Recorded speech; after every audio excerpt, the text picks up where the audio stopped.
Our next speaker is Mahmouna El Ammar, who is a founding member of the HRS Network for Child Protection, an NGO established in 2013, active across Syria, providing urgent and critical protection to Syrian children.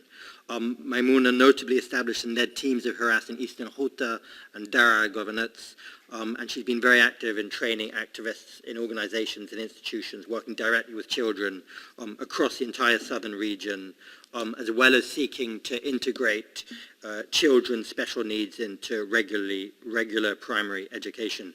So Maimouna, there's a particular focus on education here, and it would be very valuable to get your sense on children in some of these southern governorates and what can be done and where international donors might be able to come in and help support these efforts. Maimouna, the floor is yours.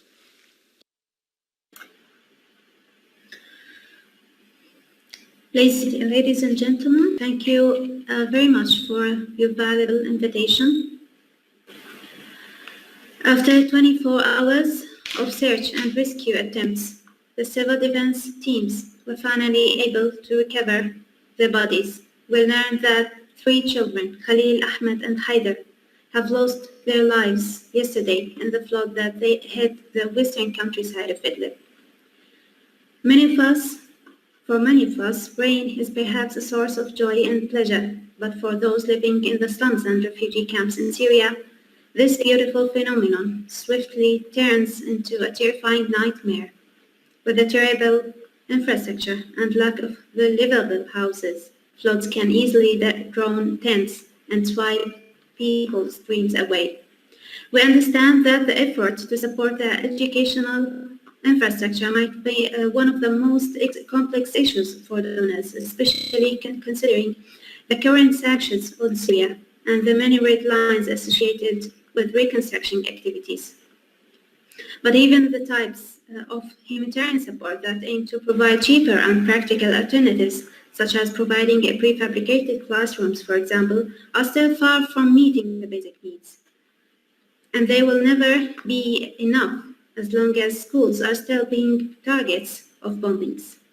But why not make the prohibition of school targeting part of the reconstruction efforts, just as there are clear and effective strategies to protect and deal with the bombing of health facilities and hospitals, including early warning systems, alternative hospitals, and the provision of mobile clinics.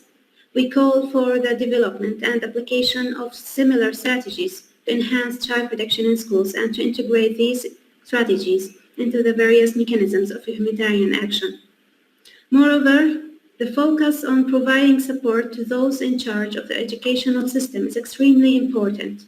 The summer term programs in northwest Syria began a few days ago and almost immediately reached 60% of the full capacity of schools, which shows how much there is yearning for education.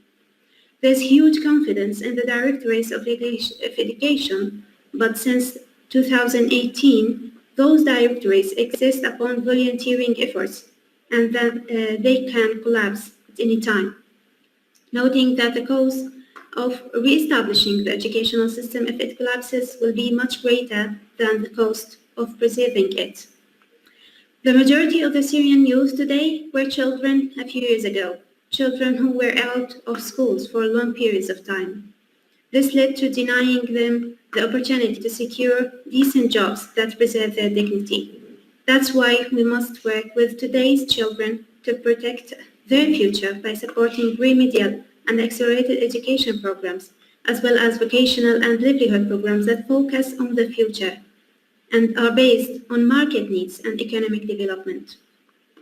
And on how to enhance our capacity to achieve justice, we believe that this can be achieved by supporting accountability mechanisms against all perpetrators. We can make a real difference and empower the community by designing programs that enable people to express their thoughts and opinions, and by supporting civic bodies. They can participate in either directly or by electing representatives, such as unions, community and youth centers, in addition to integrating election mechanisms into various humanitarian programs.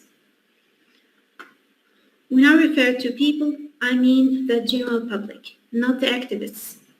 members of civil society or the elites, nor members of the de facto authorities. We need to ask people, for example, how they perceive justice, instead of telling them what it looks like.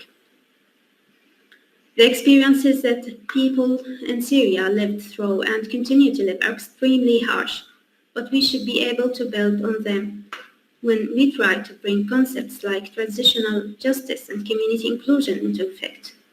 We should take into account the specificity of the Syrian society, not because we are different, but because of the intensity of the experience and its richness, as also because the regime that caused these tragedies still exists. I have two brothers who have been forcibly disappeared for over 7 years, and we don't know their fate until today. Dr. Hala too has a brother and father-in-law, both forcibly disappeared for many years.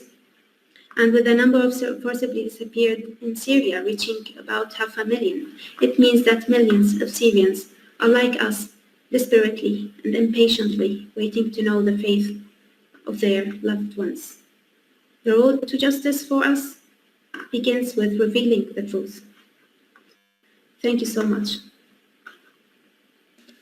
Mahmouna Al-Ammar, maybe I can come to you for your final comments in terms of where and how you think or where you would press donors to concentrate their efforts going forward.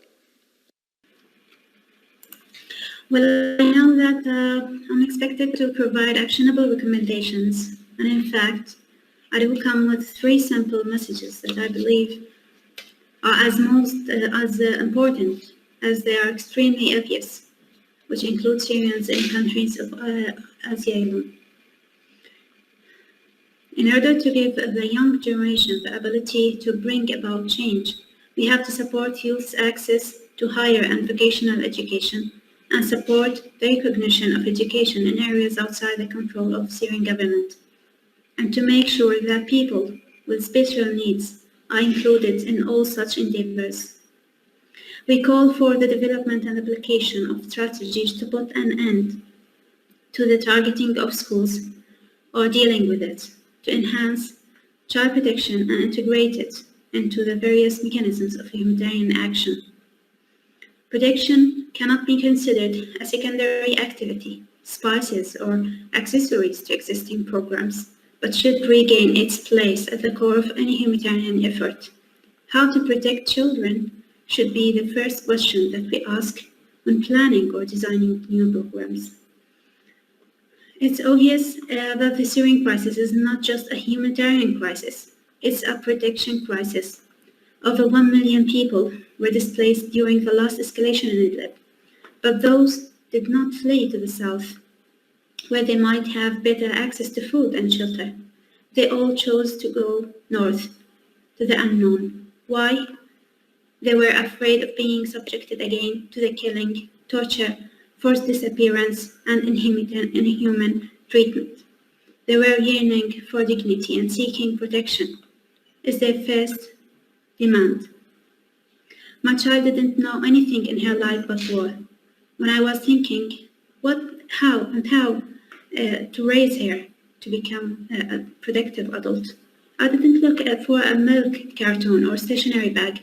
I was looking instead for a safe place where she can play, integrate with others, understand the world around her, have dreams, be confident, accomplish, build hope and certainty in a world that has become completely incomprehensible to her. And you cannot provide this unless you look at the child through a holistic approach from the protection perspective. Thank you so much.